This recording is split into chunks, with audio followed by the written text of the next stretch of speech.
And still on similar developments about basically discussing the alleged police brutality before and after the EndSARS protest, we have joining us in the legal studio a veteran journalist, Godwin Etakibuebu.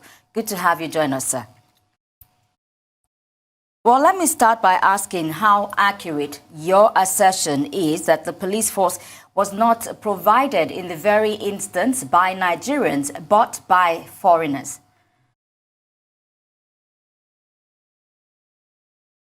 Thanks for having me. Thank you very much for having me. But what's the question, please? Push it across again. Okay, I'm asking you your assertion. We're talking about the EndSARS brutality and all of that. And you have written a material where you say that the police force was not even provided for us by Nigerians, but by foreigners. Tell us about that. Okay, yes, thank you very much. Once again, thank you for having me. The Nigeria police force given to us in 1861 was not provided by Nigeria entity because Nigeria was not in existence then. Those who came here, traders, who cornered this part of the world, the British, they needed to exert authority on tax collection. And the cooperation was not there within the indigenous of this area, which we now call Lagos. And of course, they saw the difficulty of exerting that authority. Then in 1861, around April 1861, Stanhope Freeman, who was administering the West Africa zone, wrote a letter to the Home Office seeking for authority to recruit 30 men. And the letter specifically stated that those 30 men shall be trained like soldiers. And the letter stated plainly to brutalize and bring into submission the people of this zone. The 30 men that will be recruited from the zone, meaning they will be recruited, they will be trained in format of soldiers to brutalize their own brothers and sisters, to bring them to submission so that the issue of collection of taxes and other levies will be made possible. And this letter was written and the authority was granted. And the 30 men were recruited from within this eco zone. And they were called consular constabulary. And they trained them in the format of soldiers according to the demand. And when they were certified that the training they got was good enough for the people recruited from the zone to brutalize their own brothers and sisters and bring them to submission, they unleashed them into two actions in Ekpe zone of Lagos State. 156 years after the first outing of that 30-man consular constabulary, if you can follow me to Ekpe, I will still show you evidences of brutalities, of human wickedness upon human. So this is how the police of Nigeria came to be. It was not formed by Nigeria indigenes. It was formed to brutalize. It was formed to kill. It was formed to bring into submission their brothers and their sisters. And that was 156 years ago. And this is the truth about it. In 1863, another letter was written saying that the people performed, that is the 30-man gang, performed creditably. And they gave evidences of Ekpe as evidence that, oh, they performed well. So they now demanded for increase by 70 additional people to make them 100. And this increase was granted immediately. Then there was a slope down to the city of what I would call absurdity, which nobody can explain. The additional 70 were not recruited from this zone of Lagos. Those to recruit them travel far into the hinterland, into the area you will call northern Nigeria of today. And they brought the 70 from there. And immediately they arrived in Lagos, it is here they were to train them. But the name immediately changed from consular constabulary to Hausa constabulary.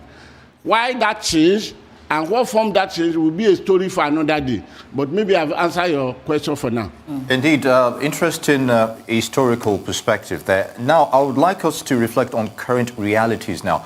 Do you think Nigeria is ripe for a decentralized police system, or what people will call police reform? There's been a lot of hues and cries over that, and the implication for states nationwide. Nigeria, as it was called from 1914, given by Flora Shaw, who later became wife of Lord Lugard after he lost his marriage in Tagayaka before coming to Nigeria, to this zone, deserved a decent police force. But let me put it on record first before I go into the extension of your question. Every state or every country has a different format of forming its own police force. The first police force for Nigeria is what I've just told you. That is the historical foundation, and that's the fact. If you go to UK, United Kingdom, the police was not formed because somebody wanted to take tasks and somebody was to be trained to do this. No. The police was formed through which method? The method was that elderly people in their homes were looking. If they saw a stranger coming, a woman they never identified to be around, they called some people that there must be a stranger among us. So what is happening? Let us look.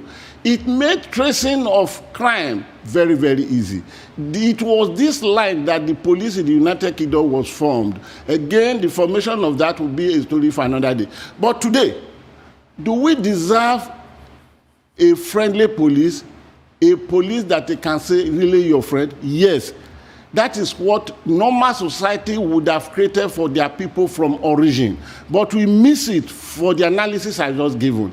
Now, how do we get there? For example, 156 years after giving us a police that will brutalize us, kill us, and subdue us, what do we have in SARS that brought the recent acrimony, so to say? We had a SARS that was formed in 1984 when Major General Muhammad Buhari was head of state, military head of state. He called the Inspector General of Police then, Etim Okon Inyang, and told Inyang that what do we do? Hard crime was escalating. Etim Inyang came back to his office that day. Then he put himself together and he decided to form a specialized trained unit to pursue hard crime. And the person that came to his mind easily was the man called Fulani Kwajafa. The good thing is that Fulani Kwajafa is still alive today. So he told Fulani Kwajafa what they wanted. And why Fulani Kwajafa? Fulani Kwajafa was an erudite investigator, a meticulous investigator, though ruthless, very, very ruthless as an investigator. They had two of them then at Alagbo Clues in the investigation department. Another one is C.T. Duwon, who is now late, who was gassed with, who was killed with chemical in his office as Assistant Inspector General of Police some years back at Force Headquarters. Then he put him, and they asked him to pick. So they pick. Fulani Kwajafa picked 11 SPOs, that is superior senior police officer. Among them, about 6 of them are now late, but the remaining ones are very, very elderly. I spoke with about 2 of them very, very recently, that they should put, so the unit was put together to pursue crime. The purpose of it was not to kill people and to make it a den of killers. But the fact remains that today, or on the 8th of October 2020, when End SARS campaign started, we had SARS that were killing people at random. When the police was formed, it was formed to brutalize and to kill people. So there is a nucleus that the one that was given to us in 1861 is the one that is still operating. So what do we do? What do we do? If we want a good police force, therefore, we must go back to the basic. We must go back to the foundation. And there are many things that need to be reformed. And until this is done, you will not have that people-oriented police, but you shall be having people-killer police squad. So they must go back to the... In reforming the police, it's only not the system of the police, the recruitment system only. No, the recruitment system is important. The administrative system is important. The comfort system is important. The psychological system is important. And what's the qualification of the people you put there will be very, very important. At what level should a policeman be seen as carrying gun? It is equally very, very important. So if the totality of these are put together and worked out, then we shall have it. Unfortunately, not that we have too much time today. Otherwise, there are things that needed to be laid out and some facts needed to be reviewed so that the reformation will be total and will bring a police-oriented, people-oriented police force into being. But I'm glad that there is a bill that has just been passed and the president has just signed it that reformed the police. That has no answer to the people-oriented police force. Maybe another day we shall talk about that. And Mr. Etakibuebu, how ironic will it be that the Special Anti-Robbery Squad of the Nigeria Police Force was actually created in 1984 when President Buhari was the military head of state, and now we're talking about reforms, he is the president as well? Well, he might be helpful, but let me establish one fact here today. I want to place it on record. The military in any country of the world is not the best for police reformation and for police oriented, people police oriented. I will tell you this, because there is an acrimony that began. In 1861, when the police force was formed, the Nigerian army had not come into being. So the police force was senior. Then the Nigerian army came, and the Nigerian army found itself into government, forcefully into government by seizure. And something happened in 1983, after the election of second tenure of Shehu Shagari. Now, people went rioting, saying that their votes did not count. Sunday Adewusi was just appointed Inspector General of Police. He took over from Suleiman. Sunday Adewusi really wanted to do his best. He was a seasoned police officer. I worked with him. He was a seasoned police officer. He wanted. Then there was great riot in Osogbo. Then Sunday Adewusi gave a command, shoot at sight, that almost cost some officers, including a Timoko Miyang, including Salami, who was an assistant commissioner of police there, almost their jobs. That order given, Sunday Adewusi prepared for it. Because the first thing Sunday Adewusi convinced the president to do was to equip the police so that in election that will become, if the people want to riot, the police can quell it. And don't forget, the MOPO, which we call Mobile Police Force, which is called MOPO or Kilago, was formed in 1963. The first 30 men were equally trained from Malaysia to do what? To counter rioting. So in preparation for Sunday Adewusi anticipation of what election might bring, the police was equipped. APC, armored personnel carrier, was not really the military armored personnel carrier, but this is a vehicle that looked like armored personnel carrier that have facility for both chilled water and hot water to disperse either protesters or rioters or what you have, were purchased. Then Rover's car were purchased for police, not for police top officers. They were purchased for the lower level so that they could pursue armed robbers that were using Peugeot 504 then, SR.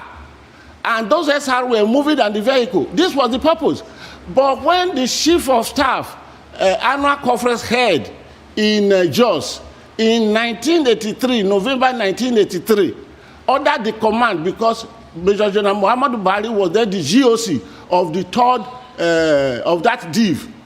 What was the complaint they brought? The officers that gathered there, they now brought complaint that the military, the police have been more equipped than them, and they now brought rovers, thinking that they were for commissioners. No, they now say they even purchased APC.